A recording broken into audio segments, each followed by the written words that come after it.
Guys, ఎలా ఉన్నారు అందరూ? Welcome back to our channel film units.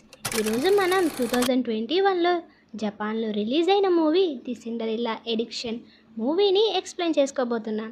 అసలు ఈ డైరెక్టర్స్ దీనికి సిండరెల్లా ఎడిక్షన్ అని పేరు ఎలా పెట్టారో అర్థం కాల. ఈ మూవీ జపాన్లో ఒక థ్రిల్లర్ మూవీగా 7 రేటింగ్స్తో ఉంది.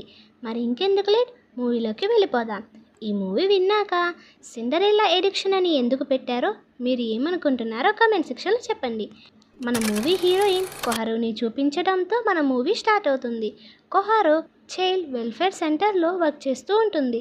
కొహారోకి 10 years ఉన్నప్పుడు వాళ్ళ మదర్ తన ఫ్యామిలీని వదిలేసి వెళ్ళిపోతుంది. అప్పటి నుంచి కొహారు తన పిల్లలకి మంచి తల్లిగా ఉండాలి అనేదే తన డ్రీమ్. కొహారు ఫ్యామిలీకి ఒక సైకిల్ షాప్ ఉంది.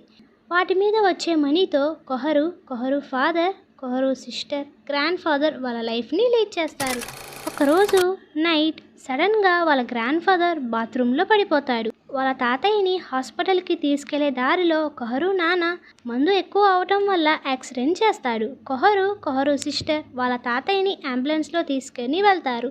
సడన్గా రేడియోలో వాళ్ళ ఫుకూరు సైకిల్ షాప్ మంటల్లో కాలిపోయింది అని విని కొహారు వచ్చి చూసేలోపు ఆ షాప్ మొత్తం కాలిపోతుంది. ఆ నైట్ బాధతో తన బాయ్ ఫ్రెండ్ దగ్గరికి వెళ్తే కొహారు ఆఫీస్ ఫ్రెండ్తో వాళ్ళ బాయ్ ఫ్రెండ్ రిలేషన్లో ఉన్నాడని తెలిసి ఒంటరిగా రోడ్డు మీద నడుస్తూ వెళ్తుంది. కరెక్ట్గా అప్పుడే ఒక మనిషి తాగి రైల్వే లైన్స్ మీద పడిపోతాడు. అది చూసిన కొహారు కాపాడాలనుకోదు, కానీ కాపాడుతుంది. కొహారు తనకి హెల్ప్ చేసి క్యాబ్లో పంపిస్తుంది. అప్పుడే ఆ అబ్బాయి తిరిగి వచ్చి తన విజిటింగ్ కార్డ్ ఇచ్చి వెళ్ళిపోతాడు. Next day night Koharu family dinner చేస్తుంటే కొహారు సిస్టర్ నేను ఇంకా చదవను, ఇప్పుడే తాతయ్య ఎక్స్పెన్సెస్ చాలా ఎక్కువ అయినాయి అని చెప్పి అక్కడి నుంచి వెళ్ళిపోతుంది. నెక్స్ట్ డే కొహారు తన ఫ్రెండ్స్తో మాట్లాడుతూ ఉంటుంది. వాళ్ళ ఫ్రెండ్స్ ఆ రోజు విజిటింగ్ ఇచ్చిన వ్యక్తి డాక్టరే కదా, వెళ్ళి మీట్ అవ్వు అని చెప్తారు. నెక్స్ట్ సీన్లో కొహారు డాక్టర్ డయోగోని మీట్ అయినట్టు చూపిస్తారు. వాళ్ళిద్దరూ వాళ్ళ టైంని స్పెండ్ చేస్తూ ఉంటారు. అప్పుడే డాక్టర్ డయోగోకి పెళ్ళయిందని, కానీ తన వైఫ్ యాక్సిడెంట్లో చనిపోయిందని మాట్లాడుకుంటూ ఉంటారు. నెక్స్ట్ డే కొహారు డయోగో వాళ్ళ ఇంటికి వెళ్తుంది. అప్పుడే డయోగో కూతురు హికారిని కలుస్తుంది. కొన్ని డేస్లోనే వీళ్ళు బాగా క్లోజ్ అయిపోతారు. కొహారు ఫ్యామిలీ సిచ్యువేషన్ తెలుసుకొని కొహారు ఫాదర్కి జాబ్, సిస్టర్కి ఎడ్యుకేషన్ పర్పస్గా హెల్ప్ చేస్తూ వాళ్ళ తాతయ్యని తన హాస్పిటల్లోనే అడ్మిట్ చేసుకుంటాడు. ఇన్ని చేసిన డయోగోని కొన్ని డేస్ తర్వాత డయోగో ప్రపోజ్ చేయడం వల్ల కొహారు కూడా ఒప్పుకొని వాళ్ళిద్దరూ పెళ్లి చేసేసుకుంటారు. ఆ నెక్స్ట్ డే నుంచి కొహారు డయోగోని హికారోని రెడీ చేసి ఆఫీస్కి స్కూల్కి పంపించి ఇల్లు మొత్తం క్లీన్ చేస్తూ తన మదర్ బాధ్యతను మొత్తం తీరుస్తూ ఉంటుంది. కొన్ని డేస్ అలానే గడిచిపోతాయి. సడన్గా ఒకరోజు హికారి ఏడుస్తూ ఇంటికి వచ్చి నా పౌచ్ మా క్లాస్ అబ్బాయి వటారు తీసుకున్నాడని చెప్తుంది. కొహారు డయోగో ఇద్దరు కలిసి స్కూల్కి వెళ్తారు. కానీ ఆ అబ్బాయి నేను తీయలేదు, నేను సారీ చెప్పను అని గట్టిగా అనేసరికి కొహారుకి హికారి మీద డౌట్ వస్తుంది. అప్పుడే హికారి క్లాస్ టీచర్ రోజు హికారికి లంచ్ పెట్టడం లేదా, రోజు హికారి క్లాస్లో ఏడుస్తుందని చెప్తారు.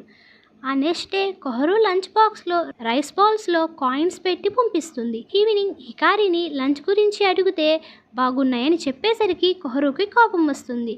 నెక్స్ట్ డే స్కూల్లో హికారి తన క్లాస్ అబ్బాయి వటారుని ఇష్టపడుతుంది. కానీ ఆ అబ్బాయి వేరే అమ్మాయితో మాట్లాడుతూ ఉంటాడు. ఆ అబ్బాయి క్లాస్లో ఎవరూ లేని టైంలో హికారి ఆ అమ్మాయిని పైనుంచి తోసి చంపేస్తుంది. నెక్స్ట్ డే హికారి ఫ్యామిలీ ఆ అమ్మాయి పేరెంట్స్ని ఓదార్చడానికి వెళ్తారు. కొహారు ఎన్ని చెప్పినా వినకుండా హికారి ఆ కలర్ షూని వేసుకొని అక్కడికి వస్తుంది. అందరూ కొహారు తన పిల్లని పెంచడం రాదు అని గుసగుసలాడుతూ ఉంటారు. కానీ హికారి తన ఫ్రెండ్ చనిపోయిందని బాధ కూడా లేకుండా ఉండడం చూసిన కొహారుకి డౌట్ వస్తుంది. ఆ రోజు నైట్ కొహారుకి డయోగోకి గొడవ అవుతుంది. నెక్స్ట్ డే మార్నింగ్ కొహారు సిస్టర్ డయోగో నాకు బాగా స్ట్రెస్ ఇస్తున్నాడు, ఇంకా చదవాలను, ఏం చేయాలో తెలియట్లేదని తన సిస్టర్ కొహారుకి కాల్ చేస్తుంది. కొహారు నీ ఫ్యూచర్ నీ ఇష్టం అని చెప్పేసి కాల్ కట్ చేస్తుంది. ఆ రోజు నైట్ కొహారు డయోగో డ్రాయింగ్ రూమ్లోకి వెళ్తుంది. చూసుకోకుండా డయోగో ఫేవరెట్ బొమ్మని వెరక్కొడుతుంది. అప్పుడే వచ్చి హికారి గోలగోల చేస్తూ వాళ్ళ అమ్మని ఎక్కిరిస్తూ ఉంటుంది. నాన్నకి చెప్తా అంటుంది. అది తట్టుకోలేక కొహారు హికారిని ఒక దెబ్బ వేస్తుంది. నాన్నకి చెప్పను అంటూనే హికారి డయోగోకి చెప్పేస్తుంది. వాళ్ళిద్దరి మధ్య గొడవ పెద్దదయ్యి కొహారు ఇంటి నుంచి వెళ్ళిపోతుంది. తన ఇంటికి కూడా వెళ్ళలేక ఈ గొడవ వల్ల రైల్వే లైన్స్ మీద పడిపోతుంది. కరెక్ట్ టైంకి వచ్చిన డయాగో కాపాడి ఇంటికి తీసుకొని వెళ్తాడు. కానీ అప్పటి నుంచే మన కొహరో బిహేవియర్ చేంజ్ వస్తుంది. ఒకరోజు హికారి ఏడుస్తూ ఇంటికి వస్తుంది.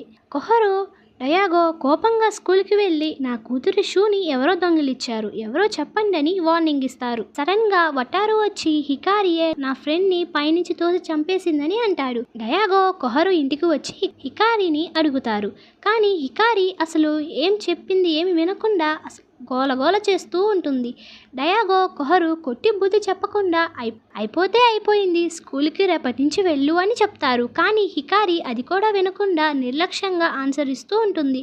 డయాగో కొహరు నెక్స్ట్ డే మార్నింగ్ స్కూల్కి వెళ్ళి ఇన్సులిన్ అని చెప్పి అందరి పిల్లలకి పాయిజన్ ఎక్కించి చంపేస్తారు. కొహరు డయాగో హికారికి క్లాస్ చెప్తూ ఉంటారు.